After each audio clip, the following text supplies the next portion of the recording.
Respira fundo e se permita ouvir o que talvez seja a mensagem mais consoladora do Evangelho. O mundo anda em colapso, mas existe algo que nunca muda. Uma força silenciosa, firme, doce, que continua nos procurando.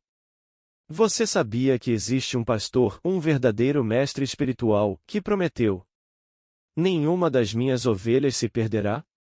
No vídeo de hoje, o professor Severino Celestino, um dos maiores estudiosos das Escrituras e do Espiritismo, desvenda o verdadeiro sentido da Boa Nova. E o que você vai ouvir aqui pode tocar o seu coração de forma inesperada. Porque talvez você também esteja perdido. Talvez esteja ferido, cansado, achando que ninguém mais virá te buscar. Mas Jesus nunca esquece de uma só alma. Ele continua esperando, acolhendo e dizendo: "E vinde a mim todos vós." Essa mensagem vai além da religião.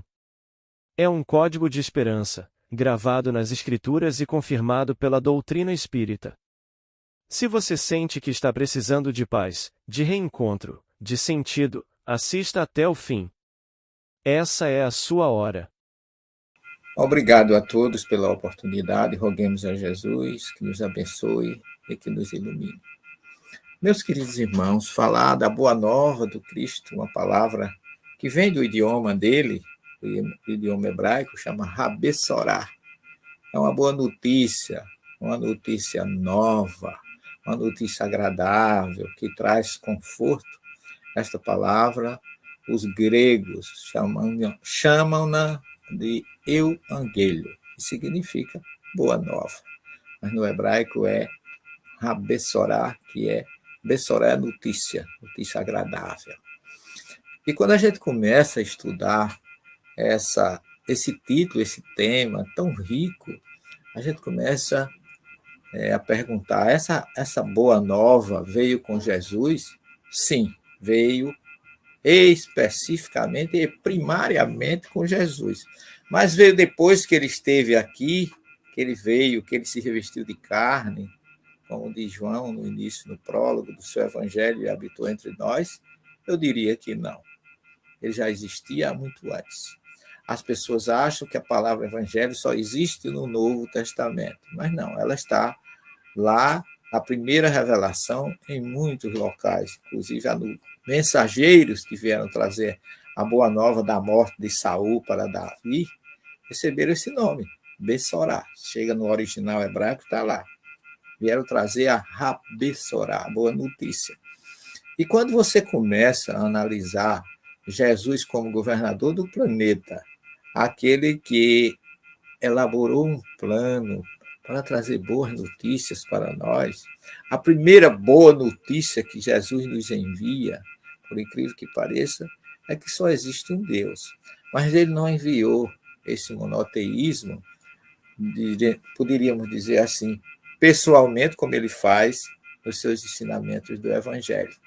Ele enviou essa boa notícia através de Abraão, que foi o grande médio que ele escolheu para nos trazer a notícia de que só existe um Deus, consubstanciado por Moisés, que aí trouxe realmente a primeira revelação, que é uma grande boa notícia, porque traz, vamos dizer assim, noções de justiça, amor e caridade, porque os 10 mandamentos, como diz Emmanuel, Jesus recebeu das mãos dos emissários do Cristo o maior código de justiça, de moral e ética que a humanidade poderia receber. Então, uma boa e excelente notícia enviada de Jesus por Moisés. E esses homens não ficaram apenas nesse grupo de Moisés, Abraão, Isaac, Jacó e Moisés. Mas tem um médio que viveu 700 anos antes de Jesus, que nós poderemos dizer que esse sim, esse foi o portador, o grande portador da Boa Nova, porque ele nos fala da vinda do Cristo. Ele identifica o precursor, João Batista, quando ele diz que seria a voz que clama no deserto, está lá em Isaías. Engraçado que Isaías, em hebraico, o seu nome, significa Deus salva, Yahvé salva. Então, as promessas já eram boas antes do próprio Cristo descer entre nós. Isaías, que é chamado de profeta pré-exílico messiânico, foi quem mais falou de Jesus. Esse eu considero assim o canal. Os outros livros da primeira revelação, todos, Miqueias, Oséias, Malaquias, todos esses grandes Elias foram profetas que trouxeram a notícia desse homem que viria trazer a melhor notícia, que João o recebe como luz do mundo, verbo divino, criador de tudo, o alfa ao ômega, como ele traz no Apocalipse. Então a gente já tinha recebido, ou continua recebendo notícias inúmeras nesse sentido. E Jesus chega dizendo que é o caminho, a verdade e a vida, está no caminho que leva à verdade e à vida. Então, ele sempre girou o seu trabalho, a sua luz, em torno do amor, da vida, do acolher, da caridade, da bondade, da fraternidade. Vocês me aguardam aqui só um pouquinho.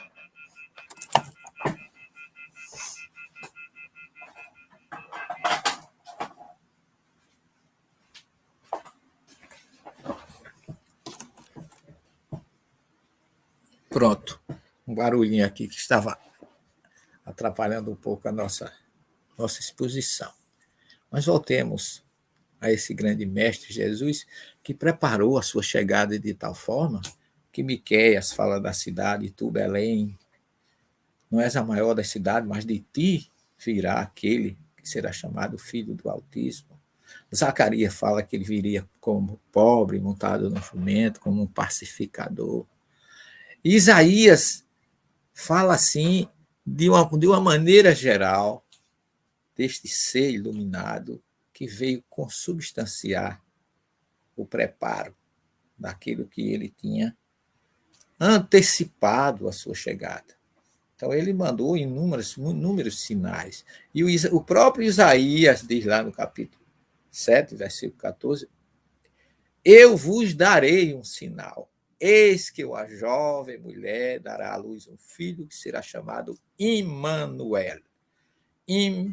Com Manu, nosco, Deus. Aquele que viria como um Deus, o grande enviado. E Jesus confirma isso em várias ocasiões. Eu vim fazer a vontade do meu Pai. Belíssimas predições e informações. E Isaías ainda vai mais adiante, quando ele diz assim, tu, Belém, Efratas, e tu, terra de Zabulon e Naftali. O povo que vivia em trevas viu uma luz. Ali, na terra de Zabulon e Naftali, que fica às margens do mar da Galileia, vamos dizer assim, a terra herdada pelos filhos de Jacó, chamado Naftali e Zabulon, ali se situa a aldeia de Cafarnaum, onde Jesus começa como uma grande semente, como um farol para o planeta, curando a sogra de Pedro na casa dele. Ali ele começa o seu ministério de amor e de luz, trazendo ele agora a boa nova. E chamando essa boa nova, depois do que ele prepara tudo, como um mandamento novo. Eis que eu vos deixo um mandamento novo. Ele já tinha enviado 613 mandamentos na primeira revelação, através de Moisés e de outros enviados, mas agora ele veio trazer um novo, que veio resumir tudo. Amai-vos uns aos outros, como eu vos amei. Essa Torá, Levítico 19, 18, manda amar a Deus e ao próximo como a ti mesmo. E eu vim ensinar como se faz isso. Essa é a grande revelação que Jesus faz antes de encerrar a sua missão entre nós. Mas tem um evangelista que ele começa, mais uma vez, fechando esse canal que eu estou falando com vocês, entre Isaías e nós. Eu estive na sinagoga de Nazaré algumas vezes já, e o local é magnífico. Nas sinagogas, que foi o que foi transformado no catolicismo em igrejas, a sinagoga era um local onde todos, e ainda hoje chegam e fazem a sua tefilá, a oração, no sábado, e aquela oração precisam de 10 que chamam minyan para ler o livro. Os livros do dia, eles têm as suas paraxá, ou seja, porção da semana para ler, e sempre lê um profeta. E, curiosamente, quando Jesus chega em Nazaré, nos diz Lucas que ele foi a Nazaré, onde fora criado. Né? E, segundo o seu costume, entrou um dia de sábado na sinagoga. E levantou-se para fazer a leitura. Quer dizer, ninguém diz que Jesus é rabino, mas qualquer pessoa que seja judeu, maior de 13 anos, pode ler a Torá numa sinagoga. Eu frequentei sinagoga há 5 anos.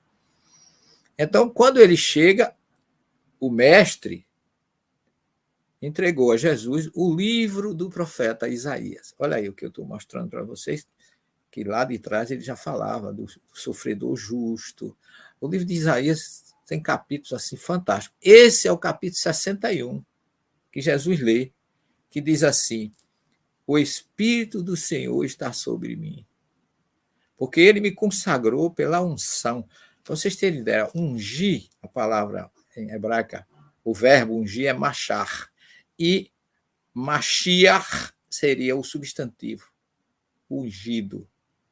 Então, Messias é ungido, que o grego chamou de Cristo. Então, o Espírito do Senhor está sobre mim, porque ele me consagrou pela unção para evangelizar os pobres, para trazer a boa nova, a boa notícia aos pobres. Enviou-me para proclamar a libertação aos presos e aos cegos, a recuperação da vista, para restituir a liberdade aos oprimidos e para proclamar um ano de graça do Senhor. E aí ele enrolou esse livro, devolveu essa leitura ao chefe, que dirigia, ao rabino, que dirigia a sinagoga, e olha o que Jesus disse. Começou a dizer para todo mundo: hoje se cumpriu aos vossos ouvidos essa passagem da Escritura.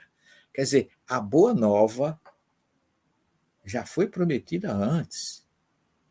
Já se sabia que ele seria o portador, que haveria um portador, porque os sinais foram imensos, como eu já falei para vocês. Porque Isaías diz: eis que vos darei um sinal. Uma jovem mulher dará à luz um filho, que será chamado Emmanuel, Deus conosco. E Jesus começa a dizer que hoje se cumpriu aquilo que foi ouvido nessa passagem da Escritura, que é o livro de Isaías, capítulo 61.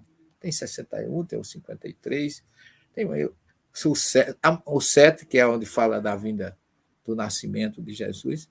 Então, ele preparou, enviou pessoas, como ele nos esclarece e nos deixa este sinal na sua partida, que ele já estava com Deus antes da criação do planeta.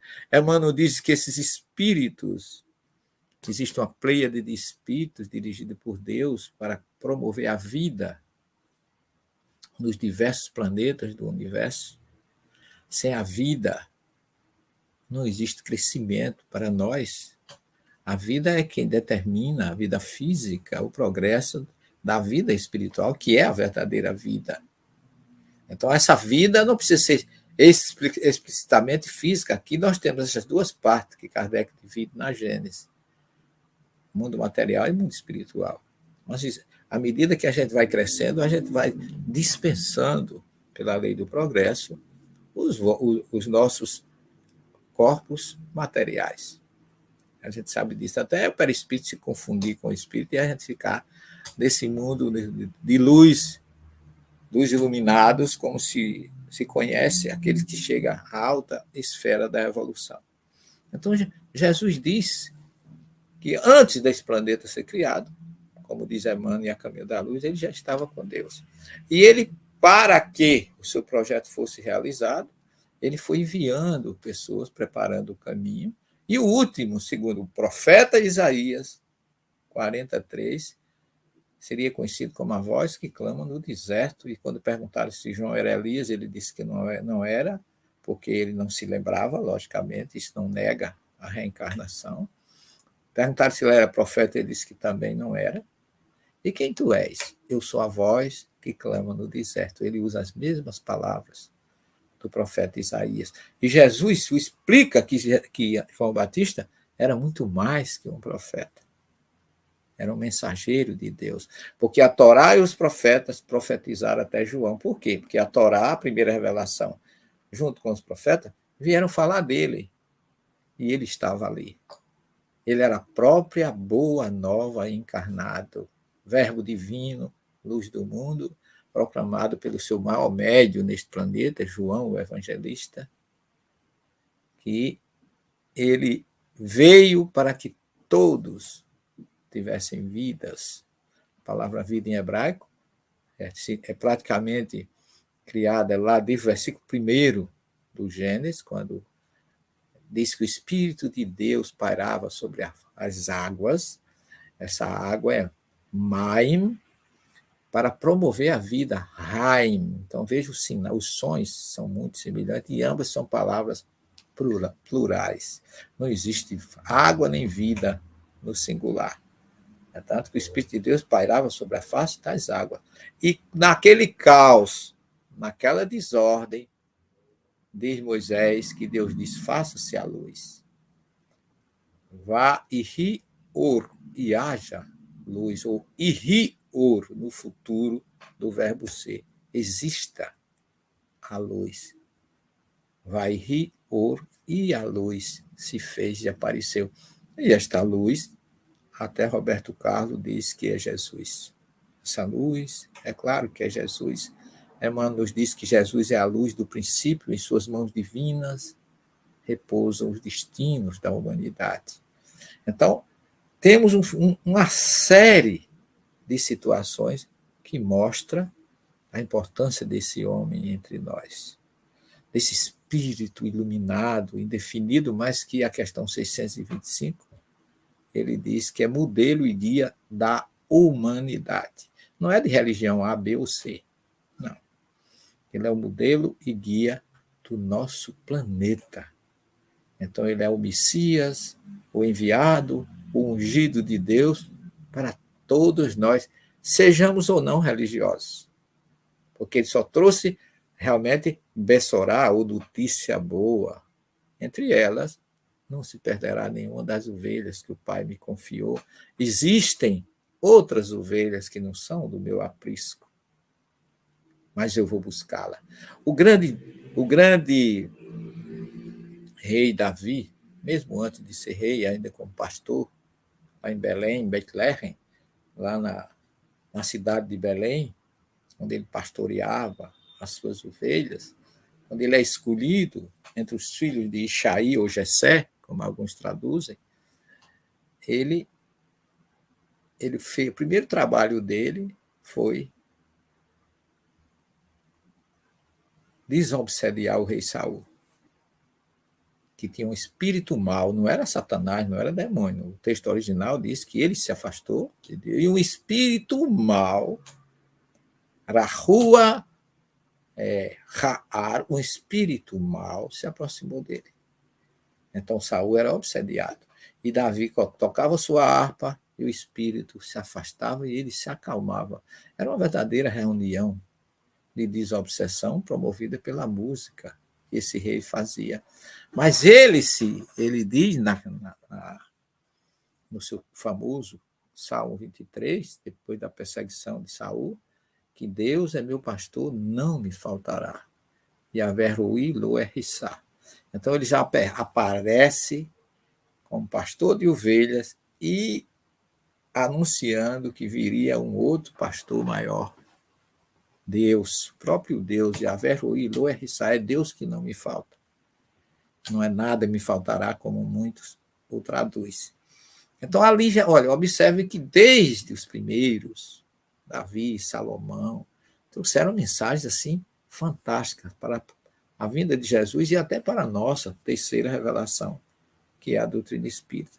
Sempre notícias boas. E quando alguém fala de boa nova, que eu me lembro de Jesus, eu me lembro também da forma como a nossa querida doutrina espírita vê Jesus, vê as notícias que ela tem para dar. O Espiritismo não tem nenhuma notícia ruim para dar. Você vê outras religiões que falam que existe um inferno eterno de sofrimento, um purgatório para os mais ou menos, que o céu é uma religião para privilegiados. E Jesus disse o contrário: eu vim para que todos tenham vidas. Essa é a boa notícia. Não se perderá nenhuma das ovelhas que o Pai me confiou. E a doutrina espírita chega e diz: Deus é único. Deus é único, é ser supremo. É princípio maior, causa primária de todas as coisas. É justo, misericordioso e bom. Não castiga. E ainda apresenta a doutrina espírita, ao colocar Deus nessa condição, diz que o inferno não existe e nem é eterno. Satanás é uma criatura folclórica dos pés, também não existe. O Espiritismo matou a morte, baseado nas informações de Jesus, que veio para que todos tenham vidas. Nós somos imortais, declarado pelo próprio Cristo. E a doutrina espírita mostra Deus, fora da caridade não há causa primária, fora da caridade não há salvação, Satanás não existe. Se existisse, seria criado por Deus, e Deus jamais criaria um ser com as figuras que a Igreja católica, principalmente, que foi a primeira a ser fundada a partir do século IV, colocou essa figura para desafiar ou desviar os filhos de Deus. O Espiritismo diz todas as notícias boas. Nós, graças a Deus, só temos boas novas para trazer. Conforto, esclarecimento, responsabilidade, lei de causa e efeito. Você nunca vai colher o mal se você planta o bem. Isso é uma justiça universal. Por isso que Kardec nos aconselha a ser homem de bem, porque você vai cumprir a lei de justiça, de amor e de caridade em sua maior expressão. Se você planta, se você vive para servir, que o verbo do cristão é servir, Jesus disse: eu e meu Pai servimos sempre. Está lá no Evangelho de João, que é um evangelho muito espiritualizado. Mas Deus, além de ser justo e misericordioso, Jesus vem como um grande mestre. Os cabalistas dizem que nós temos cinco verbos que a gente tem que usar para levar, para testemunhar a nossa condição de servidor de Deus. O primeiro verbo é ouvir, o segundo é calar, o terceiro é assimilar, o quarto é praticar e o quinto é ensinar. Jesus começou amando, praticando. Ele não precisava ouvir, nem calar, ele já trazia tudo isso, ele já meditava nas montanhas, sintonizado com Deus, como ele ficou, como diz Lucas, na noite que antecedeu o seu grande sermão do monte, diz que ele passou a noite meditando em sintonia com Deus. Mas nós precisamos ouvir e calar, em vez a gente muitas vezes não quer nem ouvir, só quer falar. Então temos que ouvir, calar, assimilar, praticar e ensinar. E Jesus vem, depois de curar, amparar, auxiliar, como ele fez com a adúltera, resgatar Zaqueu, a pecadora arrependida, e tantos outros que cruzaram o seu caminho sem nunca condenar. O seu famoso diálogo fraternal com a mulher samaritana, que imortalizou-se pela universalidade do seu amor, pelo preconceito que existia naquela época religioso, com relação também à mulher, e tantas outras. Jesus quebrou paradigmas, só trouxe coisas positivas, mas ele também foi um grande mestre. E ele ensinou muita coisa para nós. E eu gostaria de colocar aqui no nosso estudo, nesse tempo, essa meia hora que me resta, fazer um resumo aqui do Evangelho de Lucas, quando Jesus se pronuncia, ele inicia a sua tarefa depois de curar a sogra de Pedro, escolher seus discípulos, ser identificado por João, passar aquelas noites no monte, escolhendo a sua missão.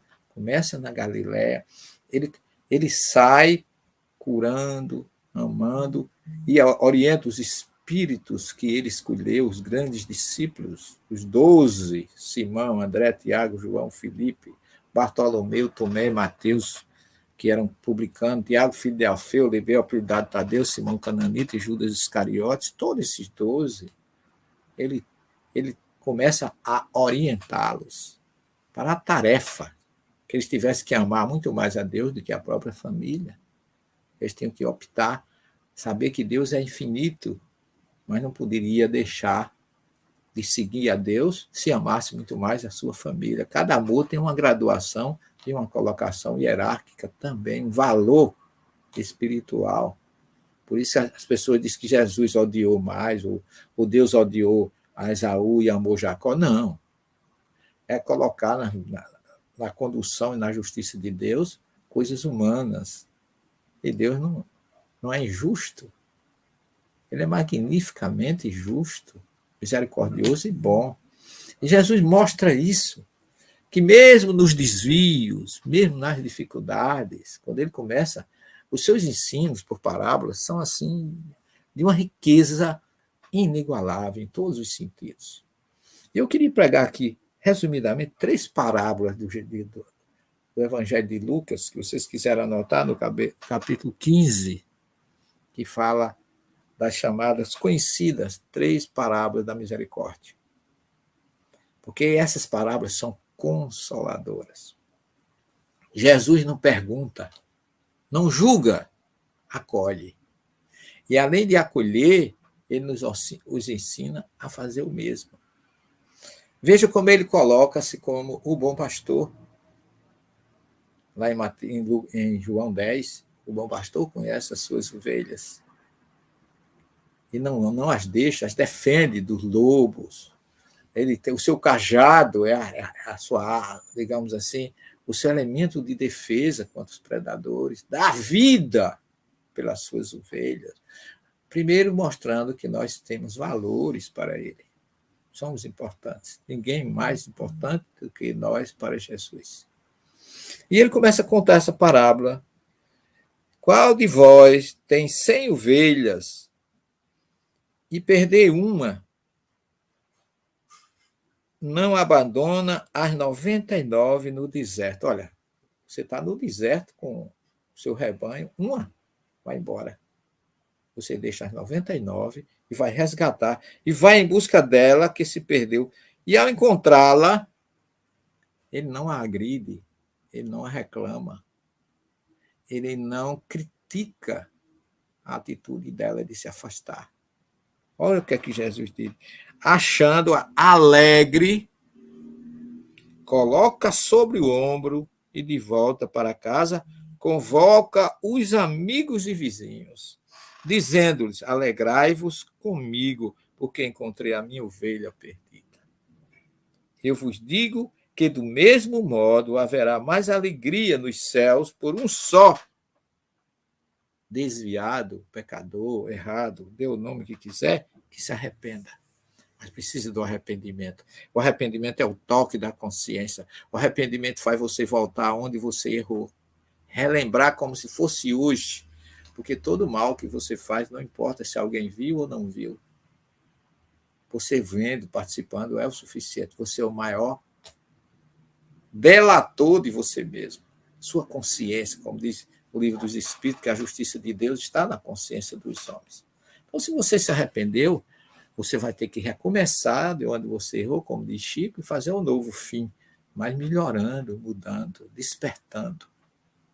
Então, se qualquer um que se arrepende do que 99 justos que não precisam de arrependimento. Então, nós nunca podemos dizer, eu não mereço, eu sou muito ruim. Eu me lembro de um amigo que eu tenho em Campo Grande, quando uma vez, em certa ocasião, eu tive uma visão de Chico Xavier, enquanto ele conversava conosco, numa mesa de trabalho mediúnico, e ele dizia que tinha muitos defeitos.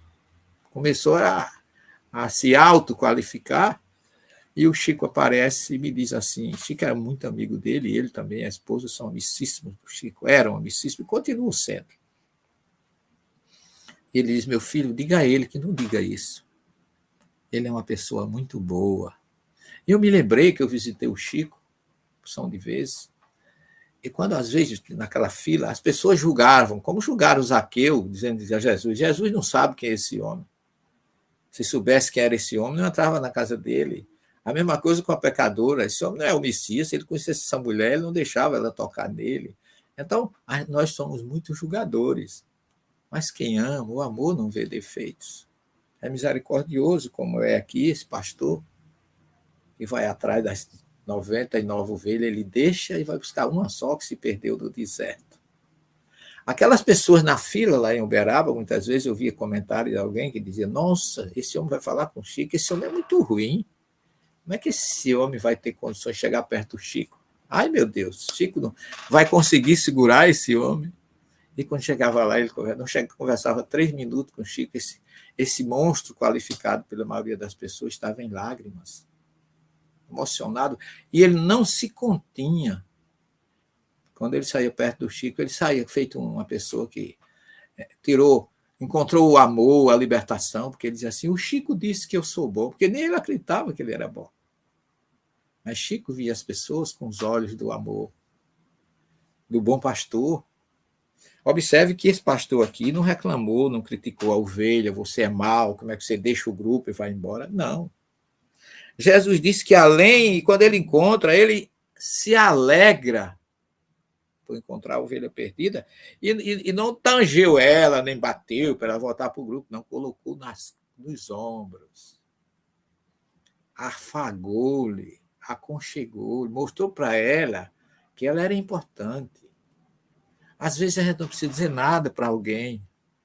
Um abraço não custa dinheiro, um sorriso não se paga nem se vende.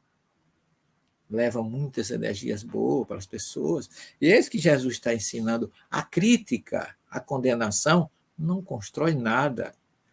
Cada um se condena por si mesmo, porque os orientais chamam a reencarnação de lei da causalidade. Ele nem fala de causa e efeito. Eles trabalham com aquilo que você causa. Porque tudo está na causa, tudo está na semente que você planta. Se a semente é boa, a árvore e o fruto não pode ser mal, como diz Jesus.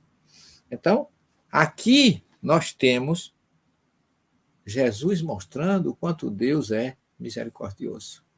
Primeira parábola da ovelha perdida. E a segunda, dizem as pessoas que no judaísmo realmente isso acontece, a mulher tem seu papel, tem o seu lugar em casa e na sociedade. Há rituais, por causa do próprio Levítico, que o homem não pode tocar na mulher, em determinados períodos ela está impura. O homem também tem os seus períodos de impureza, mas a mulher é intocável nesse sentido, sobretudo no meio ortodoxo, sobretudo não, especificamente nos meios ortodoxos. Eu já tive experiência nesse sentido. Mas Jesus agora, o primeiro ele traz um pastor, o segundo ele traz uma mulher para a parábola dele, quando ele diz assim, qual é a mulher que, tendo 10 dracmas e perde uma, e não acende a lâmpada, varre a casa e procura cuidadosamente até encontrá-la. Olha, ela tinha 10, perdeu uma, mas ela não se esquece, ela vai atrás. E encontrando, convoca as vizinhas, amigas e diz, alegrai-vos comigo, porque encontrei a dracma que havia perdido. Eu vos digo que, do mesmo modo, a alegria diante dos anjos de Deus por um só pecador, ou ser, ou errado, qualquer um que se arrependa. Observe que o objetivo é buscar aqueles que estão desviados. Agora, as parábolas de Jesus são muito bem criadas, porque observe, eu quero chamar a atenção de vocês. A primeira parábola, ele está falando de uma ovelha que foi perdida no deserto, lá fora, por um pastor, um homem. Na segunda, ele coloca uma mulher. Porque, e diz que a dracma estava perdida dentro de casa. Uma no deserto e outra dentro de casa. A primeira, um homem, a segunda, uma mulher. Porque a mulher também tem o seu papel no judaísmo.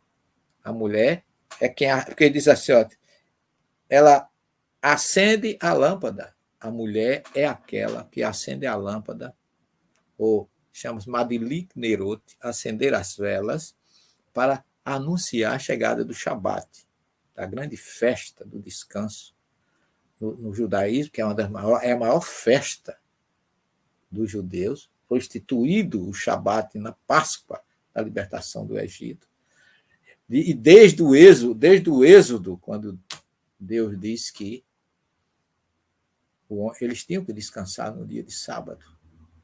Então, quem determina essa chegada do Shabat é a mulher. Ela tem o seu papel. Então, Jesus traz uma mulher que perdeu a dracma dentro de casa no seu papel de anunciar a chegada do Shabat. A do deserto, a ovelha perdida no deserto, fora, distante. A segunda dentro de casa, primeiro um homem, a segunda uma mulher. Mas tem a terceira, na sequência, também parábola da misericórdia. Nós vamos encerrar com essa. O filho perdido e o filho fiel, que a gente chama de filho pródigo. O que significa a palavra pródigo? As mulheres sabem muito bem. Dê um cartão de crédito a ela e solte ela no shopping, que aí ela vai ser pródiga, que não tem quem segure. Porque pródigo é uma palavra que significa gastador. Para quem gosta de gastar, dê-lhe um cartão de crédito e de verdade, que aí a pessoa vai ser pródiga mesmo. E aí Jesus diz o seguinte: um homem tinha 2 filhos. O mais jovem disse ao pai: pai, dá-me a parte da herança que me cabe. Ora, uma coisa, esse filho pródigo, ele era gastador mesmo, ele está pegando por acréscimo. O pai não tinha nem desencarnado ainda, ele já pediu a herança. E o pai bondoso, misericordioso, acedeu. Isso não é comum, não, gente. Isso, qualquer judeu, qualquer árabe que vê um negócio desse fica... Né? Jesus foi, vamos dizer assim, no ponto mais forte da questão familiar. Mas o pai dirigiu os bens entre eles. Deu a parte que lhe cabia e pouco dia depois juntou todos os seus haveres. O filho mais jovem partiu para uma região longínqua e ali dissipou sua herança numa vida devassa. Gastou tudo. O que vem fácil, vai fácil, não é assim? Gastou tudo que tinha. Mas sobreveio àquela região uma grande fome e ele começou a passar privações. O dinheiro acabou, os amigos desaparecem, os amigos do material, porque os amigos espirituais não nos deixam, mas os materiais, pelo interesse, vão embora. E aí, olha como Jesus é pródigo, como Jesus é prudente, como ele é sábio.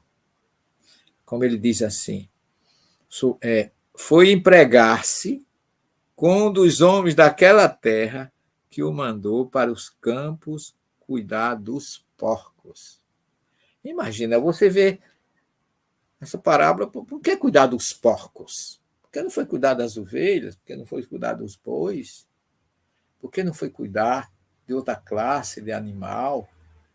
Dos rebanhos do patrão? Não, foi dos porcos. O porco é um animal impuro. O judeu não chega perto de porco, não come carne de porco, porque está lá no Levítico. Os árabes também. Quando Marcos, a gente chega em Veneza, na Catedral de São Marcos, tem lá uma carroça por onde os primeiros cristãos trouxeram o corpo de Marcos lá de Alexandria, que ele terminou os seus dias lá em Alexandria, no Egito. E para levar ele e passar na fronteira, aqueles irmãos que o transportavam colocaram os restos mortais dele embaixo de uma carroça e em cima colocaram carne de porco. Quando chegou na fronteira, o que é que vocês levam aí? Carne de porco que nós compramos. Eles não quiseram nem chegar perto, porque o árabe e o judeu não comem esses animais impuros que a Torá e o Corão não permitem. Então Jesus coloca aquele rapaz nobre, tinha riquezas, que pediu a herança antecipada, judeu, conhecia tudo isso, para cuidar de porco. Foi a primeira punição. Para a gente saber que quem erra tem colheita. Vai passar por dificuldade. E tem mais. Ele mesmo cuidando de porco, ele tinha vontade de matar a fome com as bolotas que os porcos comiam. Mas nem isso lhe dava. Ele não tinha direito, não era nem de ser igual aos porcos, e nem a comida deles ele podia comer. Isso representa a queda mesmo daquele que erra, que vai ao fundo do poço. E aí diz que ele caiu em si. Agora é que vem a hora do arrependimento. Por isso que o arrependimento é onde faz com que você reflita no erro cometido e você passe para a reparação, que é a expiação. Né? Errou, arrependeu-se, reparou, e aí entra na tarefa para crescer e adianta ao reencontro do Cristo. E aí ele começou a pensar, meu Deus, quantos empregados de meu pai têm pão com fartura e eu aqui morrendo de fome? Esse foi o momento em que a verdade nua e crua chegou.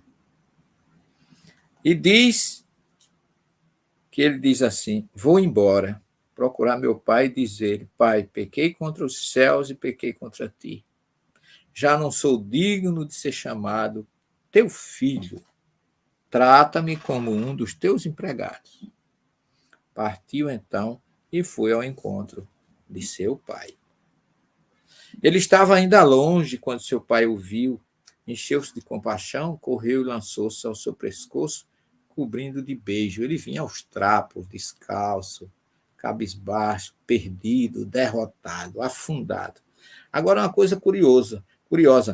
Olha como Jesus falava bem para os judeus. Aqui a mulher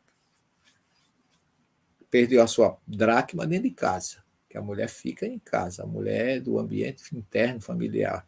O marido gera, a mulher concebe e educa. Seu papel é com a família em casa. Por isso, na dracma, ela está em casa quando perde. Aqui, quem foi ao encontro dele foi o seu pai. Se fosse no Nordeste, aqui na nossa região, quem ia era a mãe. A mãe é a primeira que saía descabelada. Meu filhinho está com fome, chegou acabado, ia beijar o filho. Não aparece mulher nessa parábola, porque é uma parábola cujo marido é quem recebe as visitas na sua casa. O judeu cuida da parte social, a mulher cuida da parte íntima da casa. A mãe não aparece. E aí o pai cobre de beijos. Repara que o pai não fez igual ao pastor lá no deserto. Colocou o filho nas costas. Abraçou, cobriu de beijos. E então o filho disse, pai, pequei contra os céus, contra ti, já não sou digno de ser chamado teu filho. Mas o pai disse aos seus servos, ide depressa, trazer uma melhor túnica. Você sabe que a túnica, né, aquela roupa branca ou cinza, comprida, que os judeus e os árabes usam, que identificam a personalidade. Ele não tinha mais nem túnica, chegou aos farrapos. Estava sem a identidade da sua nação. A primeira coisa que o pai foi, depressa, revestiu com a melhor túnica e pôs-lhe um anel no dedo, o anel que geralmente tem o brasão da família, da tribo, né? Cada tribo tem um símbolo. Esse anel devia ser o anel que identificava não só ele ser judeu, mas a que tribo ele pertencia, e sandália nos pés, quer dizer, ele vinha até descalço. Deu-lhe toda, restituiu-lhe, sem lembrar, sem criticar. Se fosse aqui, a gente dava primeiro, dava um sermão. Tá vendo? Você quer gastar antes da hora, você não me ouviu. Não, não precisou. A vida já lhe deu o castigo ou a própria repreensão. A volta dele já demonstrou a sua vontade de se reencontrar e é o caminho da família.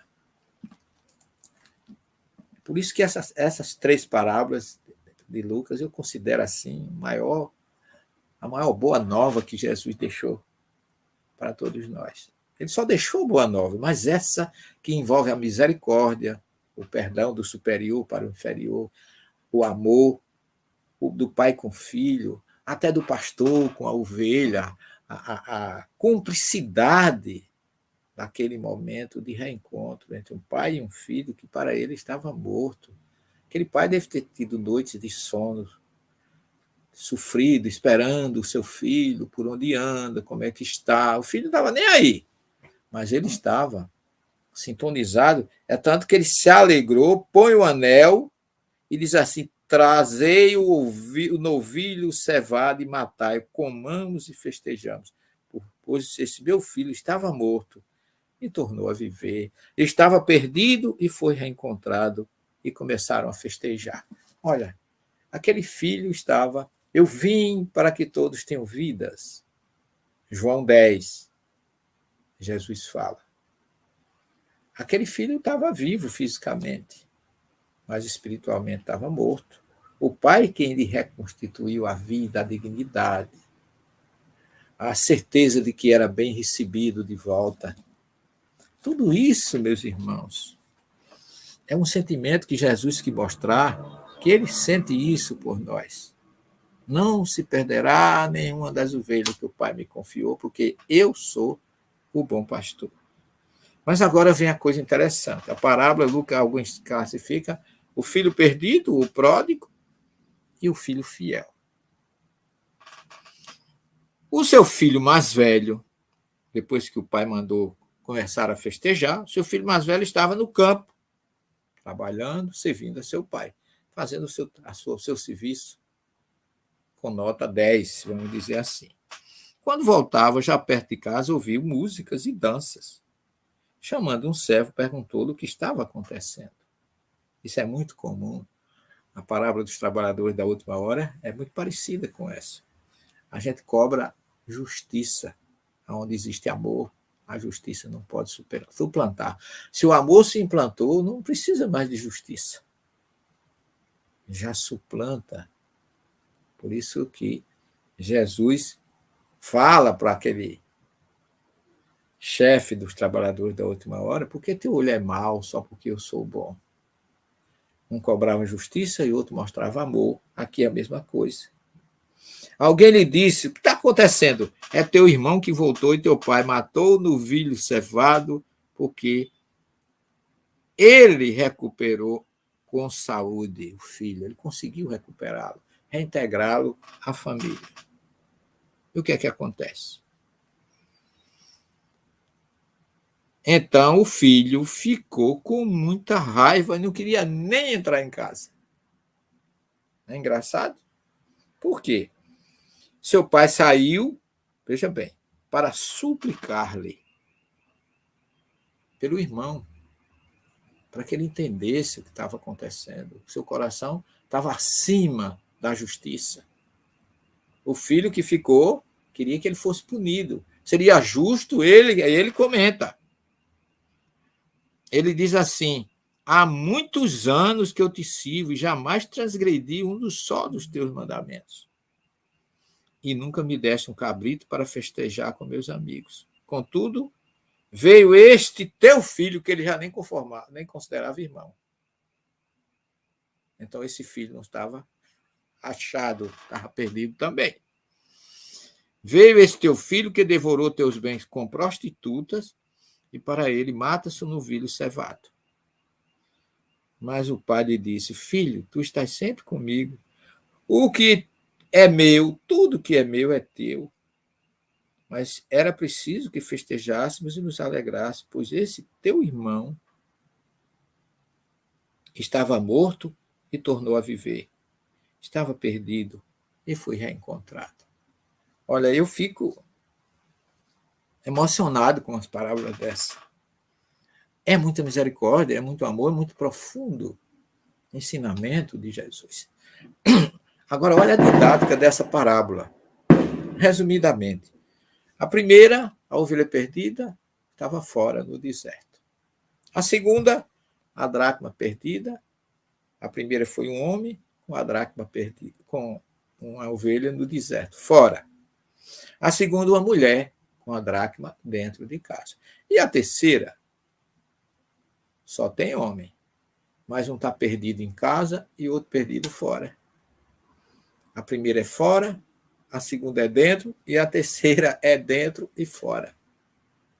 Tinha 2 filhos que ainda não estavam amando pai, mãe, família. Estavam maquinalmente se submetendo a uma ordem natural de organização familiar. Faltava amor. Mas o que é importante nisso? Jesus mostra qual é a boa nova de Jesus em tudo isso. Que não importa a condição de cada um de nós, ele sempre vai nos dar a oportunidade. Se estamos perdidos no deserto, em casa, dentro ou fora, não importa. Se estamos morto-vivo, porque ele disse também para o doutor da lei, faz isto e viverás.